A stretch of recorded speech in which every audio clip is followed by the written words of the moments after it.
Okay, Mr. Ng, do you want to start with, shall we have a bit of a cheers before we begin? Heard this is your favorite drink, bandung. It's sweet and it's also very refreshing. So hopefully it refreshes you midway through your campaign. So this is your first campaign ever. How's it going so far for you?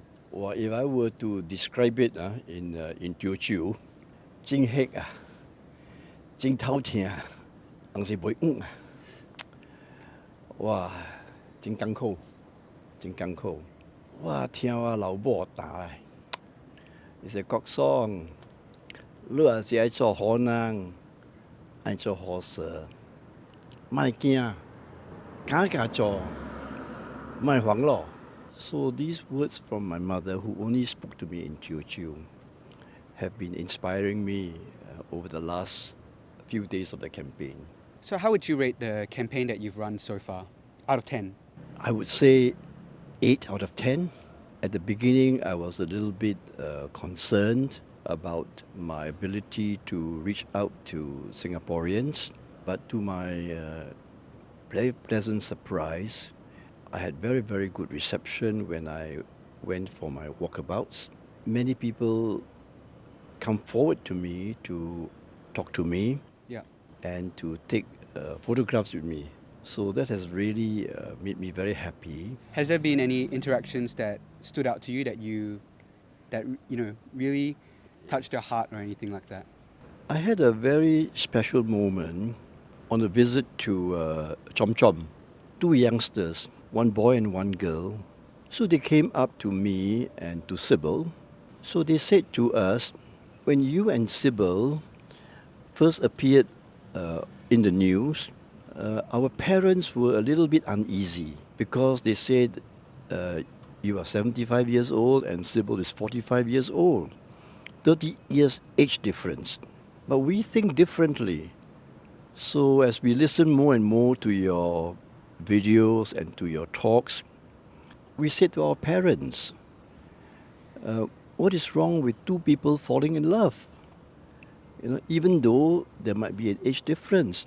So they said we shouldn't be prejudiced Okay. against people who fall in love, at a later stage in life. So can you imagine what that story meant to me and Sybil?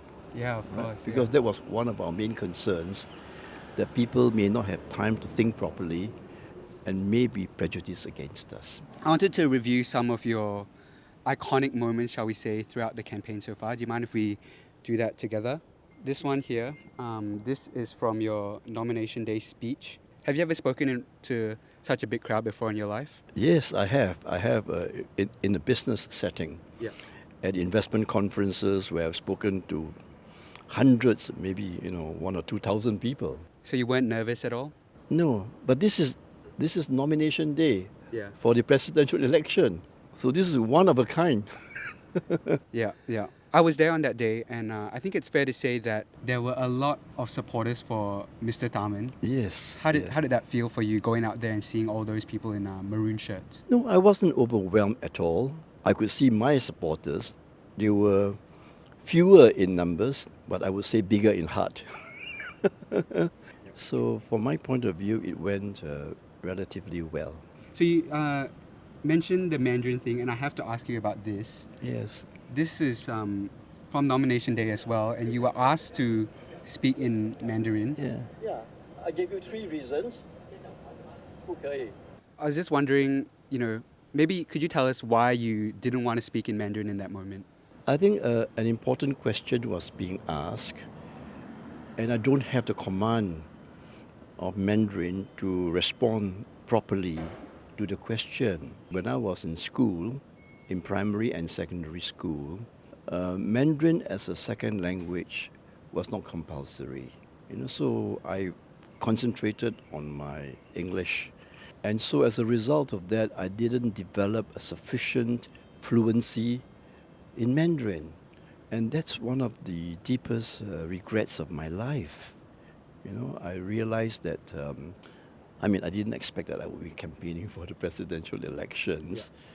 But even if I don't win this election, I made a promise to myself that I want to start learning to be fluent, at least in spoken Mandarin, and hopefully also in written Mandarin.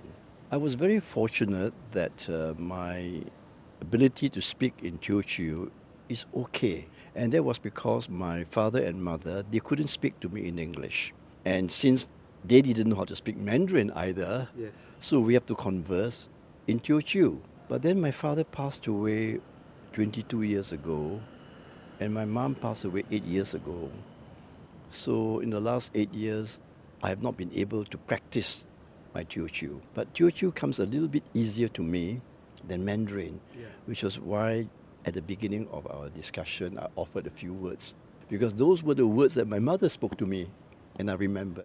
One other moment I wanted to ask you about was this moment when you visited the place where you were born and you knelt down and you kissed the ground. Yes, What yes. made you decide that you wanted to do that? It was a very emotional moment for me.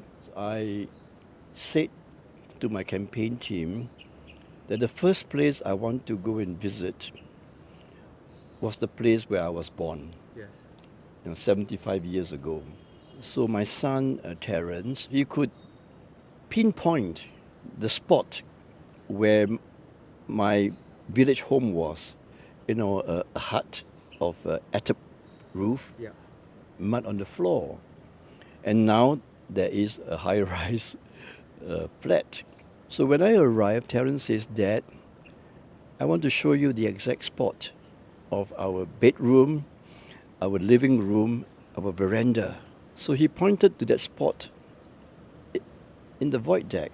So at that moment, I was just filled with emotion that I've just been nominated for the presidency and I've come home. Yeah. I've come home. And that's why I felt that I have to kiss the ground. Did you know that you were going to kiss the ground before you got there? No, it's just that was a sudden emotion, when I realized the significance of the moment. We're heading into the second half of the campaign before Singaporeans go to vote for the next president. Yes. What do you think you can do better in the second half? I would like to be able to reach out to even more Singaporeans on the ground because I have a lot of territory to cover. Because I have never been a political figure, I've never been a politician, I have had no political campaigning experience. And so when I started 2 weeks ago, it was really an uphill struggle. But I want to do the best I can because the more people I can meet, the more people who can see me personally, I think will see me in hopefully in better light. You spoke about people that you will need to reach out to. Are you worried that perhaps you might have lost the vote of the Chinese-speaking people? I don't think so. I don't think so. I mean, I hope that the Chinese section of our population will know, maybe from my sincerity, that I'm a Chinese at heart. I carry with me my values, which my father and mother taught me. My values are very Asian, you might say, very Chinese, although I'm not able to express it as fluently in Mandarin. But in Teochew, it comes out. I think people can look beyond the surface appearances and look at your sincerity. So before we head into the second half of your campaign, I just wanted to do a quick little thing with you. I've got some fortune cookies here. Would you mind picking one and then we can see what your fortune will be in the next week or so? Can you read it out for us? Wow. The message is you will find contentment in your daily routines. So my daily routine, if I become president, not much different from what I'm doing now. All right? So my daily routine, start the day with meditation. Then in between, if I am the president, I will have my responsibilities, as head of state, Okay. and end the day with meditation.